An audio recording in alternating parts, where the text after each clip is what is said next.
สวัสดีครับท่านผู้ชมสบายดีพ่อแม่พี่น้องชิวผู้ชิวคนเนาะคลิปนี้ก็ว่าพ่อกับป้าพันธุ์อีกคือเก่าเนาะพี่น้องก่อนอื่นกับกราบขอประทานโทษ FC บ่าวเตียงทองหรือว่า FC ทีมงานสายบุญทุกคนเนาะพี่น้องก็ขออนุญาตซื้ออีกทีนึงบ่าวเตียงทองกับทีมงานสายบุญเนาะเนื่องจากบ่าวพันธุ์ลงไปคลิปก่อนว่าออกรถอีกแล้วทีมงานสายบุญราคาเกือบล้านสาเหตุที่บ่าวพันธุ์ลงเนาะพี่น้องบ่าวพันธุ์ก็จะอธิบายสู่ฟังเนาะบางคนก็เข้ามาเบิ่งหรือว่าเห็นแค่บ่าวพันธุ์พาดหัวข้อของคลิปก็เข้ามาคอมเมนต์อีหยังประมาณนี้ถามว่าบ่าวพันธุ์โกรธบ่เครียดบ่ที่เขามาคอมเมนต์ลาบางคนก็ลาบางคนก็คอมเมนต์สีแจงสีน้ำในการทำคลิปอย่างประมาณนั้นบ่าวพันธุ์บ่โกรธกับบ่เครียดผู้ใดเด้อพี่น้องก็คือสามารถคอมเมนต์ได้ก็คือบ่าวพันธุ์บอกไปหั่นแหละว่าทุกคนสามารถคอมเมนต์ได้เพราะบ่าวพันธุ์นั่งอยู่นี่มันเป็นพื้นที่สาธารณะแต่ว่าคอมเมนต์ทุกคอมเมนต์มันก็เปิดสาธารณะคือกันคนอื่นเขาก็มาอ่านเขาก็เห็นคือกันอย่างประมาณนั้นนั่นแหละพี่น้องวันนี้บ่าวพันธุ์จะมาอธิบายเนาะเป็นหยังบ่าวพันธุ์คือเอาลงไปคลิปก่อนนั่นว่าทีมงานสายบุญเขาจะออกรถเนื่องจากไปเห็นบ่าวเจียงทองเล่าเอารถเขาไปเช็คสภาพอยู่ศูนย์อิซูซุมื้อนั้นถ้าเป็น FC บ่าวเจียงทองขนาดจะหูเนาะแล้วก็มีทีมงานของเราผู้หนึ่งเนาะทีมงานของเราผู้หนึ่งน้องคนหนึ่งก็เพิ่งออกรถมาได้2 เดือนบัดนี้บ่าวเตียงทองก็ได้ไปสัมภาษณ์ว่าเรื่องเล่าที่น้องออกรถมานี่ว่าราคารถเท่าไหร่ว่างดาวเท่าไหร่ผ่อนเดือนเท่าไหร่ยังประมาณราคารถน่ะมัน500,000เนาะพี่น้อง500,000ราคารถนั่น500,000น้องว่างดาวไป100,000บัดนี้เฮ็ดสัญญาผ่อน5 ปีผ่อนเดือน 13,000 เกือบ 14,000มันก็น่าเห็นใจเด้พี่น้องคนลาวเฮาจะได้รถมาครับคันหนึ่งพี่น้องมันบ่แม่นเรื่องง่ายๆคิดเบิ่งรถราคาแค่500,000ผ่อนเบ็ดเสร็จ900,000นะพี่น้องมันก็น่าเห็นใจเขาเจ้าอยู่เด้จริงที่บ่าวพันธุ์เว้าไปน่ะบ่ได้มีเจตนาจะไปโจมตีเขาเจ้าให้คนเขาเจ้ามาด่าหมาให้คนเขาเจ้ามาลากลุ่มสายบุญกลุ่มบ่าวเตียงทองเด้บ่าวพันธุ์อยากนำเสนอในมุมมองที่ว่าสาเหตุที่คนลาวน่ะเป็นหยังคือเลือกซื้อรถเป็นเงินสดเนื่องจากบ่าวพันธุ์ไปเห็นคลิปที่บ่าวเตียงทองสัมภาษณ์น้องในทีมงานนั่นแหละว่าเรื่องผ่อนรถมันเบิดมันจ่ายดอกมันแพงบ่าวพันธุ์ก็เลยเอาคลิปนั้นมาลงเอาเรื่องเล่าวของคลิปนั้นของบ่าวเตียงทองมาลงสาเหตุที่คนลาวส่วนมากซื้อรถเป็นเงินสดหลายกว่าเขาจะเลือกเป็นเงินผ่อนเนื่องจากมันต้องมานั่งจ่ายดอกแพงๆอีหยังประมาณนี้ก็คือซื้อรถอยู่ในประเทศลาวได้คันเดียวมาซื้อรถอยู่ในเมืองไทยได้2 คันนะพี่น้องนั่นแหละ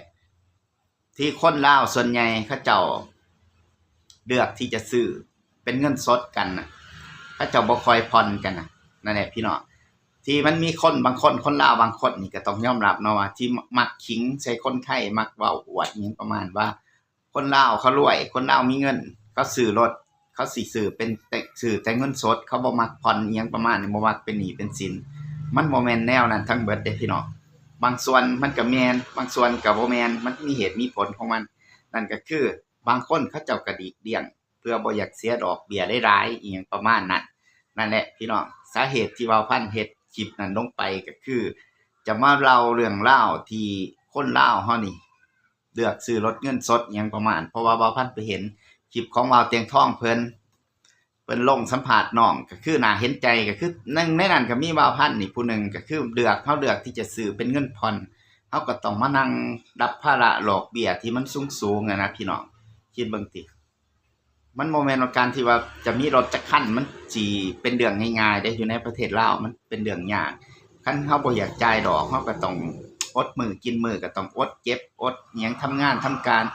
อดเก็บออมอิหยังส่วนจะได้รถจักคันอิหยังประมาณนั้นต้องเอาไปซื้อเงินสดเพื่อหลีกเลี่ยงบ่อยากเสียดอกแพงๆให้ไฟแนนซ์เขาเจ้านั่นแหละพี่น้องสิ่งที่ว่าพันจะนำเสนอไปมันจะเป็นแนวนั้นเป็นหยังมันคือไปเกี่ยวโยงกับกลุ่มบ่าวเตียงทองกลุ่มสายบุญเขาเจ้าเพราะว่าบ่าวพันธุ์น่ะก็ไปหยิบยื่นเรื่องราวตรงที่บ่าวเตียงทองสัมภาษณ์น้องในทีมงานเพิ่นนั่นแหละมาเว้าก็เลยอยากเอามาขยายความให้พี่น้องนี่ที่เขามาเบิ่งคลิปนี่ฮู้นำสาเหตุที่คนลาวซื้อรถ เป็นเงินสดกันนี่มันบ่แม่นคนลาวเฮานี่รวย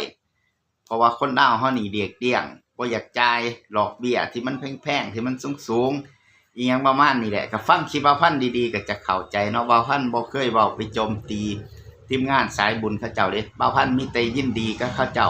ยามเขาเจ้าได้ดิบได้ดีก็ยินดีนำเขาเจ้าอย่างเช่นบ่าวราวน้องเคยบ่าวพรเขาเจ้าออกรถในช่วงนั้นบ่าวพันธุ์ก็เฮ็ดคลิปยินดีกับเขาเจ้าเด้ยินดีกับเขาเจ้าผู้ใดที่เขาเจ้าประสบความสำเร็จ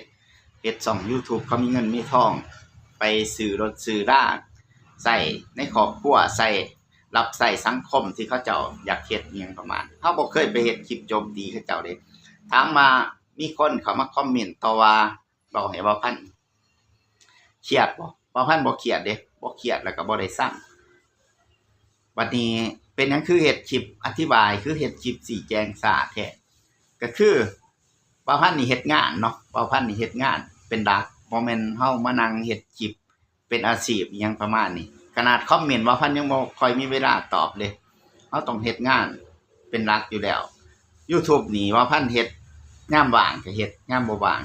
ก็บ่ได้เฮ็ดเพราะว่าบ่าวพันธุ์บ่ได้มีรายได้อยู่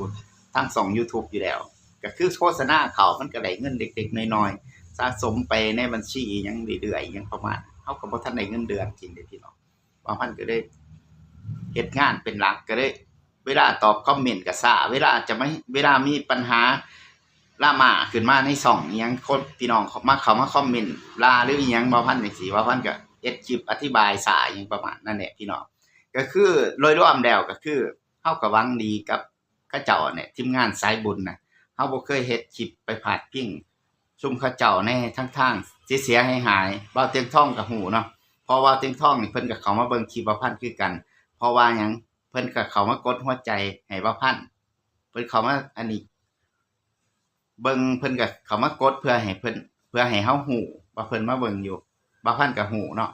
ถ้าบ่าวเตียงทองเบิ่งอยู่ก็ขอบคุณหลายๆเนาะที่เข้ามาเบิ่งแล้วก็มากดหัวใจให้อิหยังประมาณนี้ก็คือคนคือบ่าวเตียงทองแล้วก็ทีมงานสายบุญอีหยังนี่อยู่ในสังคมลาวนี่สำหรับตัวบ่าวพันธุ์นะคนอื่นจะเบิ่งแนวใดบ่ฮู้ก็คือการที่เฮาจะเสียเวลาเสียสละเวลาส่วนตัวของเฮานี่เพื่อไปช่วยเหลือสังคมช่วยเหลือผู้ทุกข์ยากอยู่ในสังคมลาวมันหาได้ยากเด้ณปัจจุบันนี้นั่นแหละ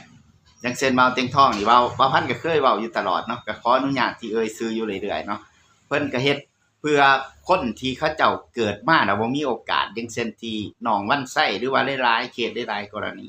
เพิ่นก็ทำหน้าที่ของเพิ่นได้ดีเด้เท่าที่เฮาติดตามเพิ่นเฮาเป็น FC เพิ่นก็ได้นั่นแหละพี่น้องเพิ่นก็ทำหน้าที่ของเพิ่นได้ดีเด้ก็ช่วยเหลือสังคมช่วยเหลือเพื่อนมนุษย์ในสังคมลาวเฮาเพิ่นก็เฮ็ดได้ดีคือกันเด้นั่นแหละก็บ่มีคลิปใดที่บ่าวพันธุ์จะ